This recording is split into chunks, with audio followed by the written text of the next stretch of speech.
apresentou os seus discípulos como aquilo que aconteceria, não primeiramente quando Jesus voltaria, mas ao que aconteceria naquela geração, naqueles dias, e que aconteceu no ano 70, destruição de Jerusalém, do templo, e olhando também para os sinais como sinais da volta de Jesus, nós entendemos algumas coisas aqui sobre isso e estamos nas parábolas relacionadas à volta de Jesus.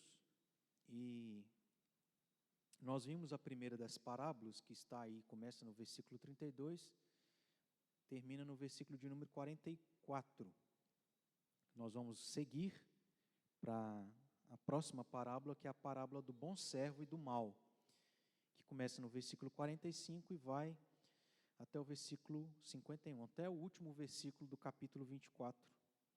E aí, se Deus quiser, semana que vem, a gente entra no capítulo 25, onde temos algumas parábolas e ao final temos o grande julgamento. Então a gente está caminhando aí para encerrar essa passagem no Evangelho de Mateus, que fala sobre os fins dos tempos. Versículo 45, capítulo 24, até o final, diz: Quem é, pois, o servo fiel e prudente, a quem o Senhor confiou os seus conservos, para dar-lhes o sustento a seu tempo?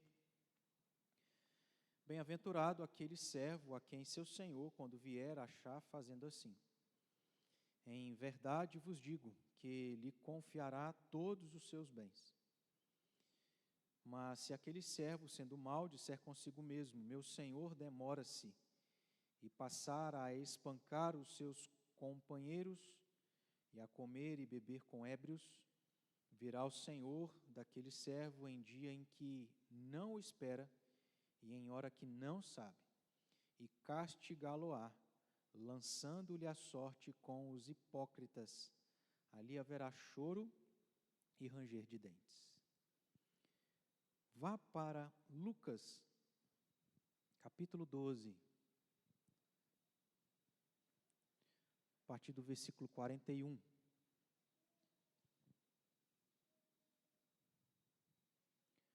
Lucas 12, 41, até o versículo 46. À medida que a gente for lendo, eu acho que nessa primeira leitura que fizemos em Mateus, já dá para a gente ver as semelhanças com esse outro livro, que é o livro de Lucas, que vai narrar a mesma coisa, apenas com alguns detalhes aí, algumas poucas diferenças.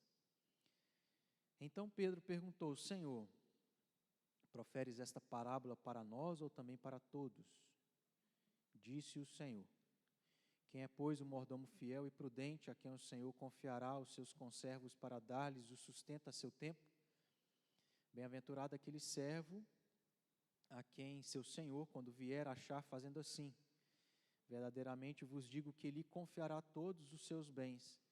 Mas se aquele servo disser consigo mesmo: meu Senhor tarda em vir, e passar a espancar os criados e as criadas, a comer, a beber e a embriagar-se, virá o Senhor daquele servo em dia em que não o espera e em hora que não sabe, e castigá-lo-á, lançando-lhe a sorte com os infiéis. Depois, irmãos, eu estou pedindo para vocês abrirem Lucas e a gente poder ler, não só para observarmos o paralelo ou as semelhanças, de saber que esse é um mesmo texto que a gente está encontrando, que a gente leu em Mateus 24. Mas porque depois a gente vai voltar nele. Se você está com a sua Bíblia aberta em Lucas, você percebeu que tem outros versículos, certo? Começando no versículo 47, terminando, se não me engano, no versículo 48, é isso? Esses dois últimos versículos, nós vamos voltar neles depois, porque eles vão nos ajudar a entender um pouco daquilo que a gente vai falar do que Jesus está ensinando nessa parábola, tá bom? Então depois a gente vai voltar lá. Indo para Mateus 24, deixa aberta aí sua Bíblia.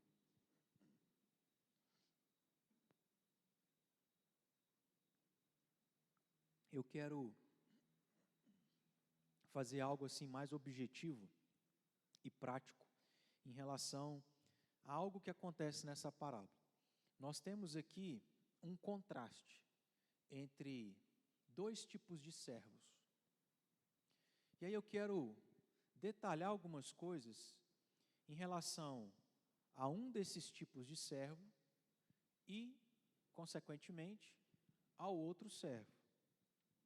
Porque o que o texto faz, ainda que não de maneira separada, como nós vamos fazer aqui, isso está no texto.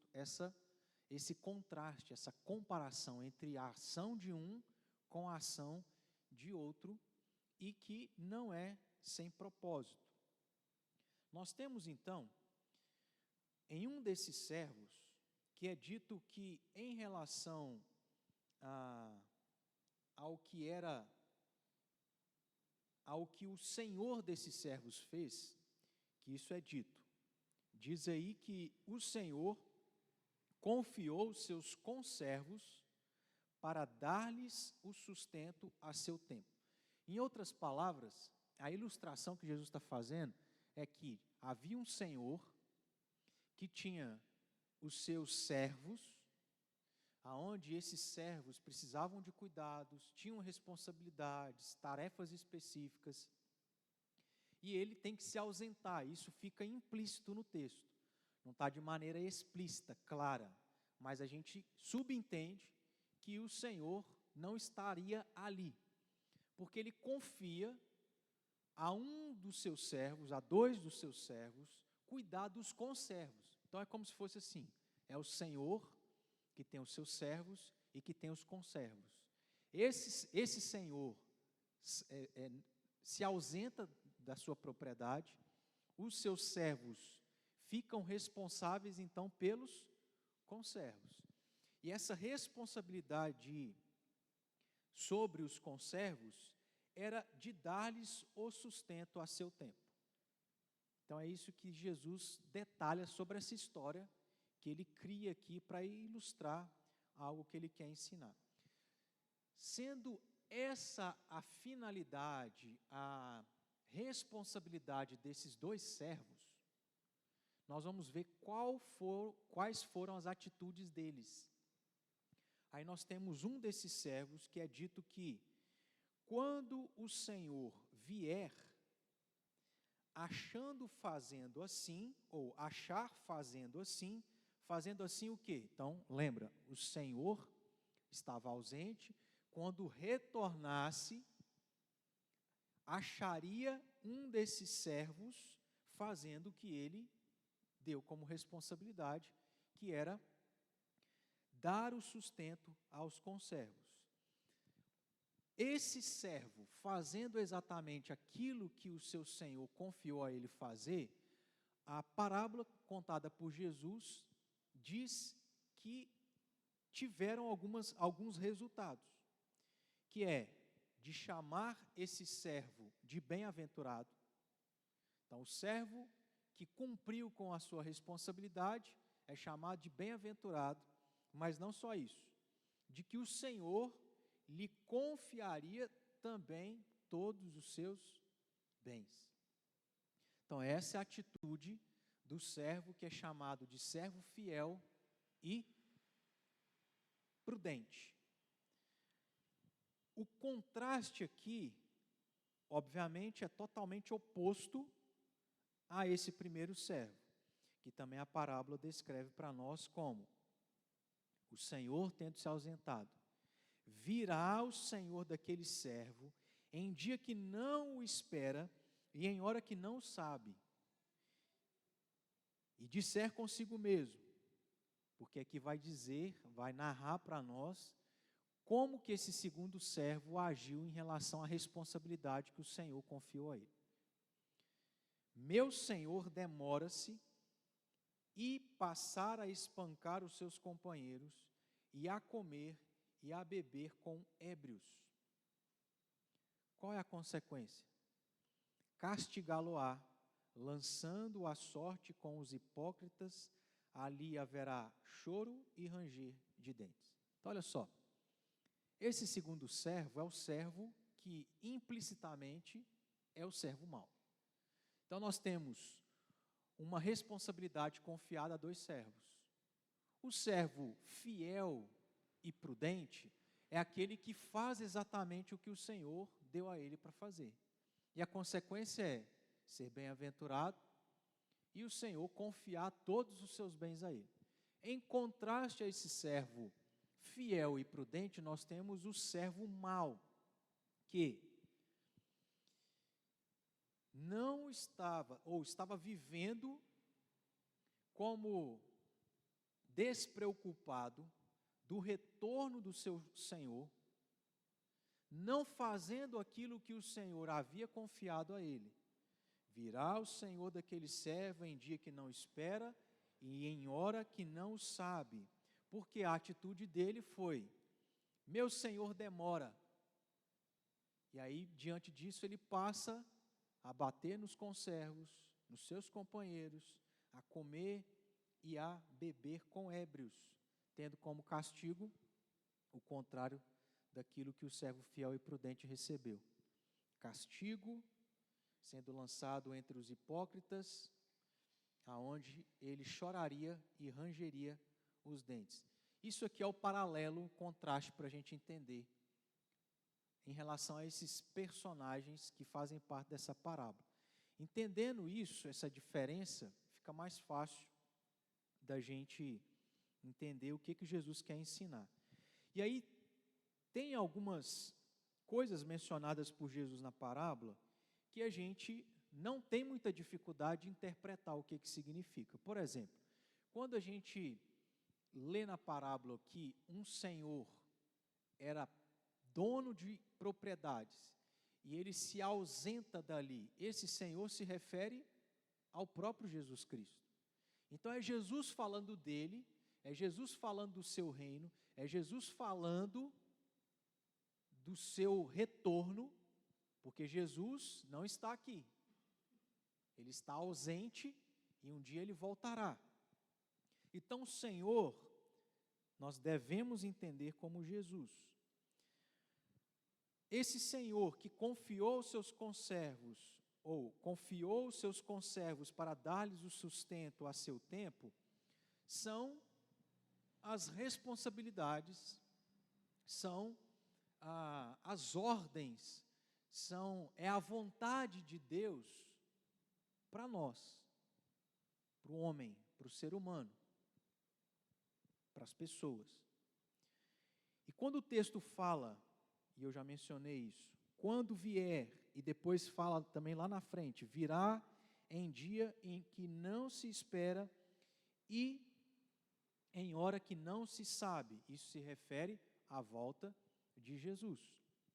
Nós estamos falando sobre o mesmo assunto, é mais uma parábola que trata sobre o mesmo assunto, com base nisso que a gente acabou de dizer, mas a gente precisa entender que essa parábola pode ser interpretada sendo o Senhor, Jesus, sendo aqui o cuidar dos conservos como aquilo que Deus confia a nós fazermos, de um dia voltar, que é o que vai acontecer quando Jesus, naquele dia e naquela hora, que nós não sabemos, voltará, e aí acabará todas as coisas.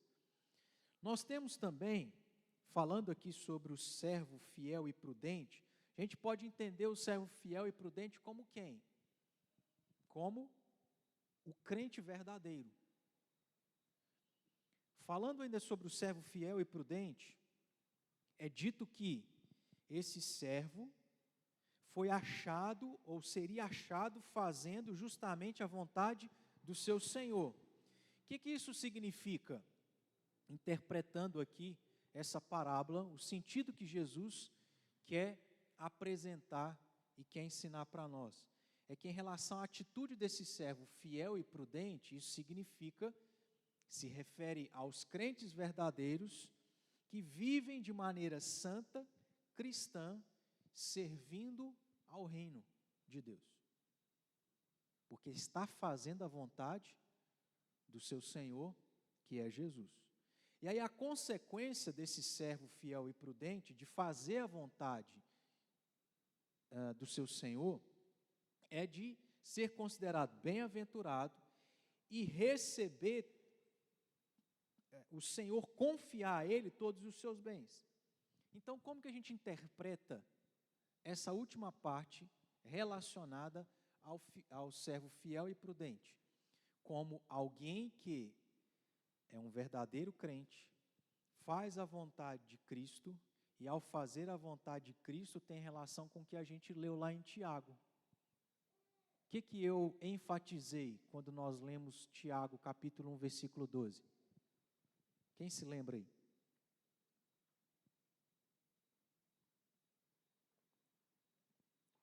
Acho que a gente falou há uns 15, 20 minutos no máximo atrás. O que está lá em Tiago 1,12, irmãos? Hã? Melhor do que isso. Melhor do que isso. Que em outras palavras é o quê? Hã? Reino de Deus, a vida eterna, a recompensa.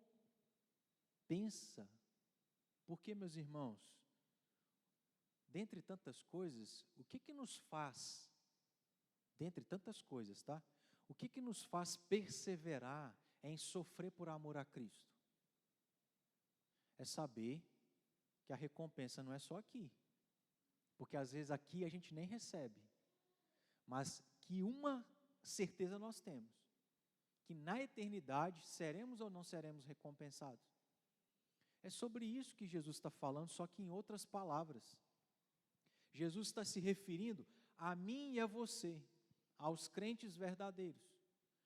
E o crente verdadeiro é aquele que faz a vontade do Pai, que faz a vontade de Cristo Jesus. Qual que foi a vontade de Cristo Jesus? Ide por todo mundo, pregar o Evangelho, sejam como eu sou. E qual que é a consequência de nós, como crentes verdadeiros, fazermos a vontade de Deus? Recompensa. É o galardão. Vida eterna e o que vem junto com a vida eterna. Galardão. Só que aí lembra que eu comecei mostrando para os irmãos que são dois servos, aonde contrastam um com o outro. Nós interpretamos aqui o servo fiel e prudente, que é quem?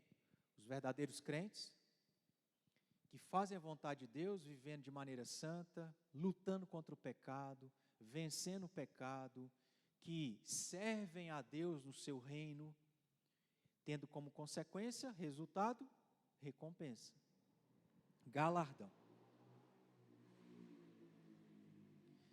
De maneira contrária, como que a gente interpreta o servo mau? O servo mau é aquele que não é um verdadeiro crente, não é um crente genuíno, é um crente nominal. Já viu esse tipo de crente? Ele está na igreja, ele faz isso, faz aquilo outro, mas a sua vida não é uma vida onde ele faz a vontade de Deus, onde ele agrada a Deus, onde ele vive em santidade, onde ele luta contra o pecado. Pelo contrário, é dito aqui que ele diz consigo mesmo: esse negócio de Jesus falar que vai vir, está demorando demais, não vou esperar não, já esperei demais. Ele tem esse pensamento, e aí a atitude dele passa a espancar os seus companheiros, a comer e beber com ébrios. Como que a gente interpreta esse modo de vida, que é contrário ao modo de vida de um genuíno crente? É o tipo de vida carnal, entregue ao pecado, aonde não há luta contra o pecado, não há desejo de santidade, não há perseverança, não há exercício de fé, mas de se entregar ao pecado, como a gente vê muitos crentes nominais fazendo. Ele está dentro da igreja, mas ele não vem à igreja, ele é membro da igreja, mas ele não serve à igreja, ele é membro da igreja, mas aonde ele trabalha, as pessoas veem uma atitude totalmente diferente. No mundo lá fora, a mesma coisa. Esse segundo servo que tem essa atitude, Jesus assim apresenta para mostrar para nós essa outra realidade daqueles que vivem desse modo. E aí, qual é a consequência que nós já vimos e que a gente também não tem muita dificuldade para entender o significado? Se por um lado, o verdadeiro crente, que é aquele que faz a vontade do Pai, recebe como consequência recompensa, galardão, aquele que é um crente nominal, não verdadeiro, que vive segundo o próprio desejo do coração, qual que é a consequência? Recompensa, castigo, galardão, mas não no sentido positivo. Qual é a conclusão aqui para a gente pensar algumas coisas para a nossa vida? É que o que Jesus está ensinando para aqueles que vão viver essa época, esse tempo, aonde Jesus está para voltar e ninguém sabe o dia e nem a hora, é que a maneira das pessoas viverem nessa vida não pode ser como uma criança, um adolescente e um jovem. Em que sentido? Já viu como que uma criança, um adolescente e um jovem se comportam na ausência dos pais? Pensa comigo, uma criança um pouquinho maior, né, que já pode ficar em casa sozinha. O pai vai ali na padaria comprar um pão e está lá sobre a mesa aquele bolo coberto de Nutella. E o pai e a mãe dizem assim, olha, nós vamos na padaria e você não pode mexer no bolo. Na ausência dos pais, o que a criança provavelmente, naturalmente vai fazer? Ela vai desobedecer. É nesse sentido que nós não podemos ser, irmãos. É de Jesus estar ensinando para nós de que, como verdadeiros crentes, como pessoas que estão vivendo nesses dias que a gente não sabe quando ele vai voltar, de nós não termos o tipo de procedimento errado, de desobediência a Deus, porque ele não está presente, ou porque Cristo não está presente, como uma criança se comporta, ou como um adolescente, aonde ele já tem os seus impulsos, aonde ele já tem as suas vontades, porque está crescendo, assim como os jovens também, em que quando os pais viajam, mas o adolescente, o jovem fica em casa, ele então aproveita a ausência dos pais para fazer um monte de coisa errada, para desobedecer, para poder fazer festa na casa. Isso não acontece tanto aqui no Brasil, né? Mas nos Estados Unidos, principalmente, a gente vê isso muito em filme, quando pai e mãe viajam, os jovens que estão lá na faculdade, que estão lá, sei lá, no ensino médio, eles dão festa na casa dos pais. É esse tipo de comportamento que Jesus está dizendo que não pode ser o nosso comportamento. Que na ausência dos pais se faz tudo aquilo que eles ensinaram ser errado. Então, o pai diz, faça isso, seja assim, isso é errado, isso é certo. Ele aprendeu isso, ele ouviu isso. E ele faz isso na presença do pai, mas quando o pai e a mãe estão ausentes, eles fazem totalmente diferente. Nós não podemos agir assim, fazendo tudo errado, desobedecendo. E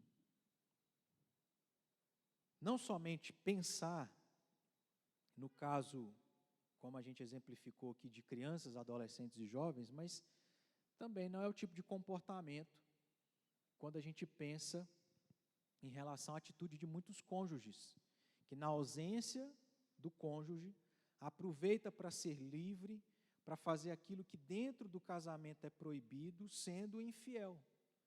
A parábola fala sobre o servo fiel e prudente. Ou um outro exemplo, a gente não pode ter o tipo de atitude como algumas empresas têm, que na ausência da vigilância sanitária faz tudo aquilo que é errado. Não é esse tipo de atitude que Deus, Jesus, está nos ensinando a ter através dessa parábola. É o tipo de atitude em que, mesmo na ausência, nós devemos ser fiéis, obedientes, íntegros, justos, certos e corretos. Porque Jesus não está aqui. E não é porque Ele está ausente que a gente vai fazer aquilo que é errado. Mas é na ausência fazer aquilo que é certo.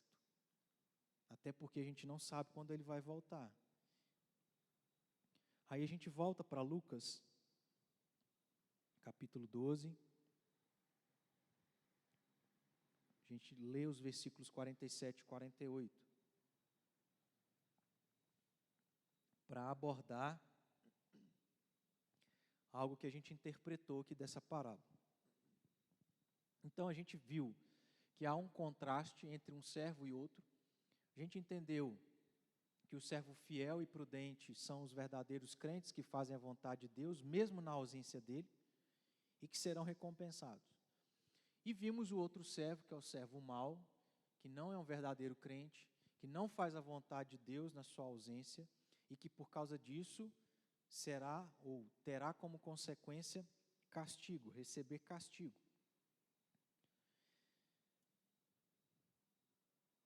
E agora Lucas enfatiza aqui esse aspecto da recompensa, que nós até falamos sobre galardão. Versículos 47 e 48.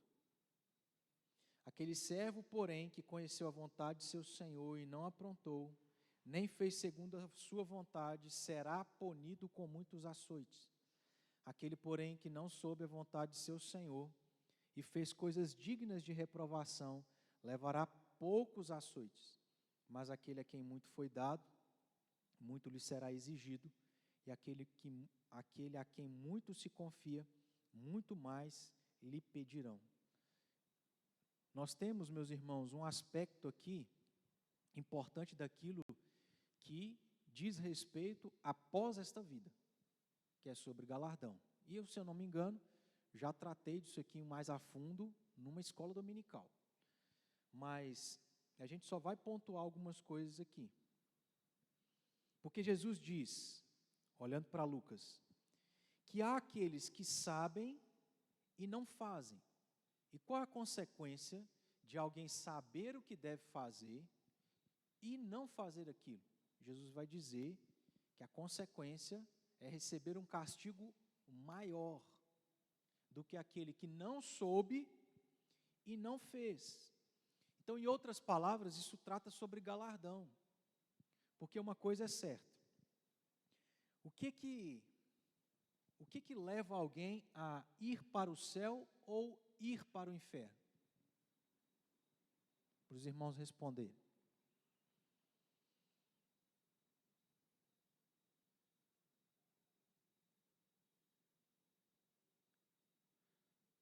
Uma palavra com 5 letras ou com 6 letras?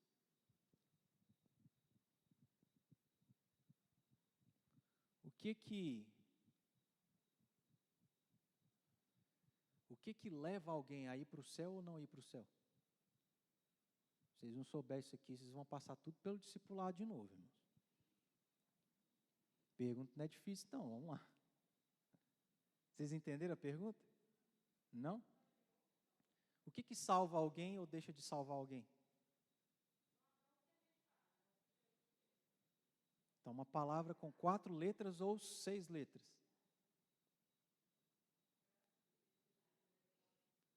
Tá? Tá certo. Jesus, Cristo, só, certo? Sim. Então, irmãos, o que é certo, o que é garantido? Creu verdadeiramente em Cristo? Está salvo ou não? Não creu em Cristo? Está salvo ou não? Não. Mas não é só isso. O que Jesus está dizendo é que quem creu tem galardão. Quem não creu tem galardão. Mas Jesus aqui em Lucas está enfatizando mais o galardão daqueles que não creram. Ele diz: quem sabe e não faz, ele não vai receber glória maior ou menor.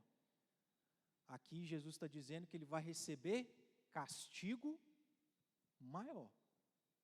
Então, castigo é para quem não vai viver glória na eternidade. Então, está se referindo a quem não creu em Cristo. Quem não crê em Cristo vai para o inferno. E ao se encontrar no inferno, dependendo de como foi a atitude dele nesse mundo, ele vai receber recompensa, castigo maior ou menor. Então, em que sentido que é maior? No sentido de que soube e sabendo não fez.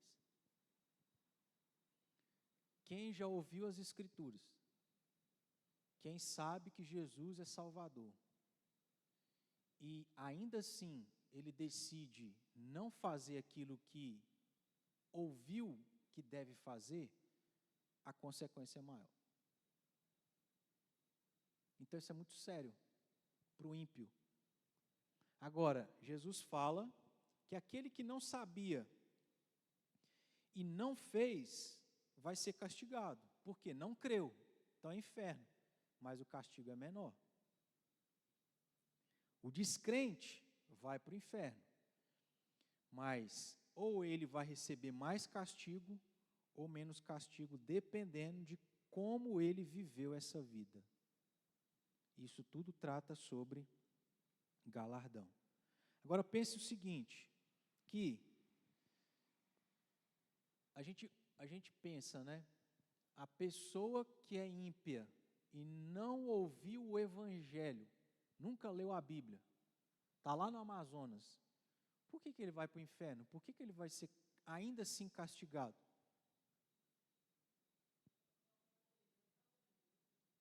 Porque a gente vai para Romanos capítulo 1, que é o que a Marta está citando, e ali mostra para nós que, ainda que a pessoa não tenha tido acesso às Escrituras, ela não vai deixar de ser castigada por ignorância. Ignorância nunca é absoluta. Eu nunca ouvi, então eu não mereço ser castigado. Não crer em Cristo, a consequência é inferno. Só que, em termos de galardão, o castigo será menor com base no que Jesus está dizendo aqui em Lucas, capítulo 12, versículos 47 e 48. Agora, ainda que Jesus não enfatize isso, se há galardão para o descrente, obviamente, meus irmãos, que há galardão para o crente. Ou seja, quanto mais nós fazemos a vontade de Deus, mais recompensa nós receberemos. Salvação é Cristo. Agora, galardão é aquilo que a gente faz.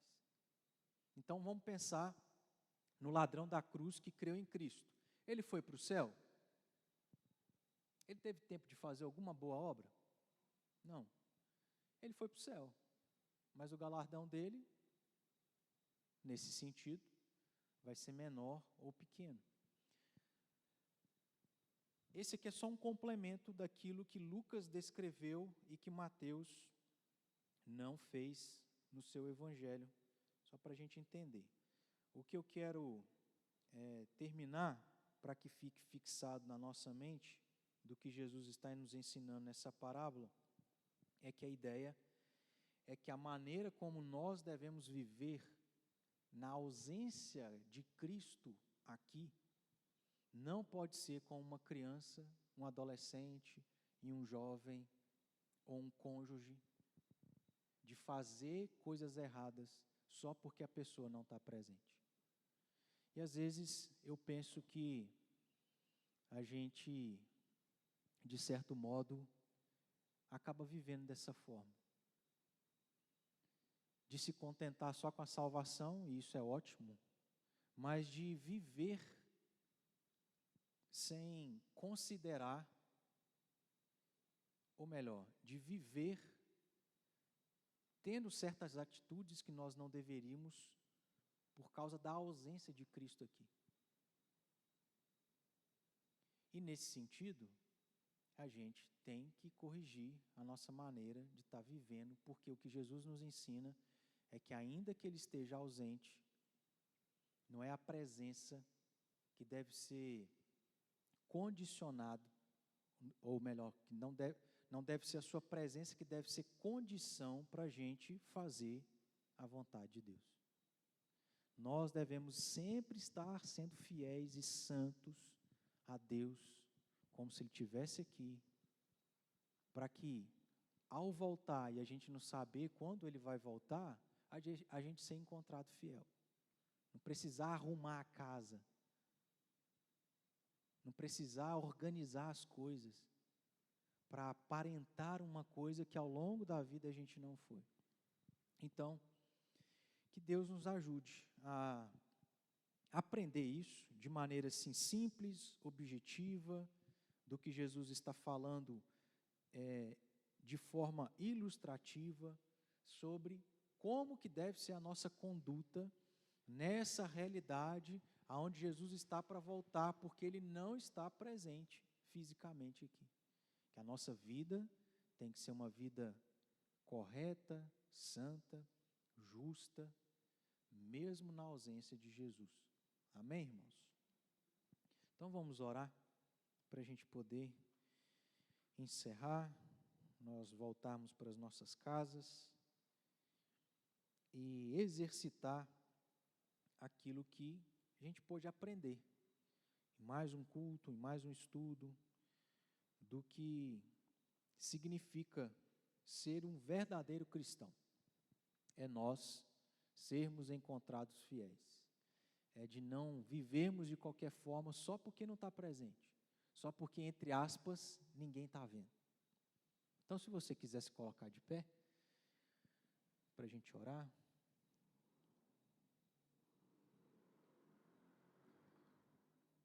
Deus, queremos agradecer ao Senhor por Tua palavra, porque o Senhor nos ensina verdades, ó Deus, que não são difíceis de serem compreendidas, porque também o Senhor, ao longo da história, já usou tantos homens, tantas mulheres, tantos irmãos em Cristo, para entender a Tua palavra e deixar essa compreensão registrada para que a gente também tenha facilidade para saber, ó Deus, o que o Senhor quer nos ensinar, o que o Senhor quer de nós. E vivemos dias onde as pessoas cada vez mais têm vivido como se o Senhor não existisse. Ó Deus, vivido segundo o próprio desejo do coração, somente porque o Senhor não está presente, como muitas vezes a gente faz, longe das pessoas, coisas erradas, coisas pecaminosas. Ó Deus, perdoa-nos e nos ajude a sermos encontrados fiéis, a não sermos pegos de surpresa, tendo esse tipo de conduta de vida. Que, ó Deus, o Teu Espírito trabalhe em nós, acomode o nosso coração, para que a nossa vida seja sempre uma vida de perseverança, em buscar santidade, em exercer a nossa fé, ó Deus, em sermos encontrados aprovados, para dessa forma o Senhor ser glorificado, para que dessa forma, ó Deus, a gente possa também ser recompensado, como o Senhor nos ensina, com o galardão, coisas essas que a Tua palavra não nos detalha como será, mas que são real, de que é real. Ó Deus, nos ajude como Teu povo, como crentes, a sermos melhores, e que o Senhor nos leve em paz, que, ó Deus, o Senhor nos dê descanso no restante desse dia, que o Senhor renove as nossas forças para o dia de amanhã, para o final de semana, para a gente continuar a nossa caminhada de maneira fiel ao Senhor. Em nome de Jesus. Amém.